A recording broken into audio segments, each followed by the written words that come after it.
12ই August 2026 বুধবার এবছরের দ্বিতীয় সূর্যগ্রহণটি ঘটতে চলেছে। সূর্যগ্রহণে গর্ভবতী মায়েদের বিশেষ সতর্কতা কি কি থাকবে? সূর্যগ্রহণে কোন খাবার ভুল করেও খেতে নেই? সূর্যগ্রহণ চলাকালীন কি কি নিয়ম মানবেন, বিধিনিষেধ কি কি? বিস্তারিত দেখুন আজকের এ পর্বে। নমস্কার দর্শক বন্ধুরা, দেখছেন সিংহরায় ডোরবেল। শুরু করছি মূল পর্ব। আলোচনা শুরুতেই আমরা জানব 2026 সালের 12ই আগস্টের সূর্যগ্রহণ ভারত ও বাংলাদেশে ঠিক কখন শুরু ও শেষ হচ্ছে। এটি হতে চলেছে পূর্ণগ্রাস সূর্যগ্রহণ। এই সূর্যগ্রহণ বাংলাদেশে শুরু হচ্ছে 12ই আগস্ট রাত 9টা 35 মিনিটে, শেষ হচ্ছে রাত 1টা 59 মিনিটে। ভারতের ক্ষেত্রে সময়সূচি 12ই আগস্ট রাত 9টা 5-এ গ্রহণ শুরু হচ্ছে, শেষ হচ্ছে রাত 1টা 29 মিনিটে। দর্শক বন্ধুরা, গ্রহণ নিয়ে মানুষের মনে নানা ধারণা ও বিশ্বাস প্রচলিত আছে। তাই গ্রহণের দিনগুলিতে বিশেষ করে গর্ভবতী মহিলাদের জন্য মা ঠাকুমাদের কিছু বিশেষ নিয়ম আছে। তারা সেগুলি গর্ভবতী মায়েদের পালন করতে বলেন আগামী দিনে মা ও সন্তানের শরীরের কথা ভেবে।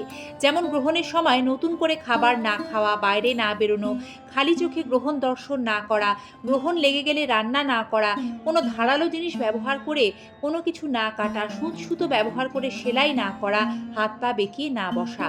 কারণ অনেকের বিশ্বাস অনুযায়ী গ্রহণের সময়টি শুভ নয়। তাহলে গ্রহণের সময় কি আমরা কিছুই খেতে পারবো না? বিষয়টি তেমন নয়। শাস্ত্রমতে গ্রহণ চলাকালীন সময়ে ঠিক কি কি খেতে পারবেন ও পারবেন না সে বিষয়ে জানাচ্ছি।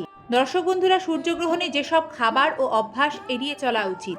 গ্রহণের সময় আধ্যাত্মিক ও শারীরিক বিশুদ্ধতা বজায় রাখতে এই অভ্যাস ও খাবার ত্যাগ করতে হয়।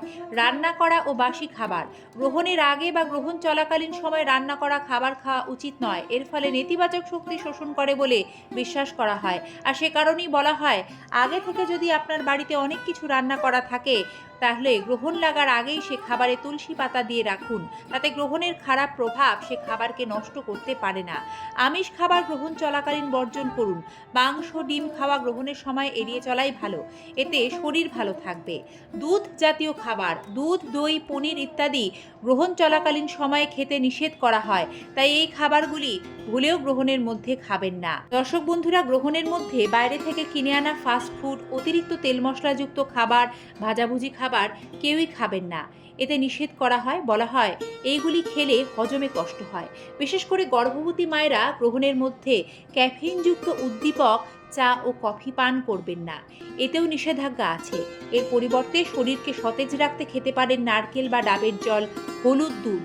এতে রোগ প্রতিরোধ সহ নানা গুণাগুণ রয়েছে। এটি শরীর ও মনকে শান্ত করবে। ক্ষুধা নিবারণের জন্য নিজের শরীর বুঝে সীমিত পরিমাণে ড্রাই ফ্রুটস, কাজু, কাঠবাদাম, আখরোট, কিশমিশ এগুলি অল্প পরিমাণ খাবেন। এতে মানবদেহে শক্তি সরবরাহ করবে, ক্ষুধা নিবারণ হবে, অতি সহজেই পাচন হবে। গ্রহণ ছেড়ে গেলে যে যার পারিবারিক রীতি মেনে স্নান শেষে শুদ্ধ পোশাক পরে নেবেন। অনেকে আবার এই সময় স্নানের জলে গঙ্গাজল মিশিয়ে স্নান করেন এবং সারা বাড়িতে গ্রহণ ছাড়লে গঙ্গাজল ছিটিয়ে দেন। এটাও সেই আদি যুগ থেকেই চলে আসছে।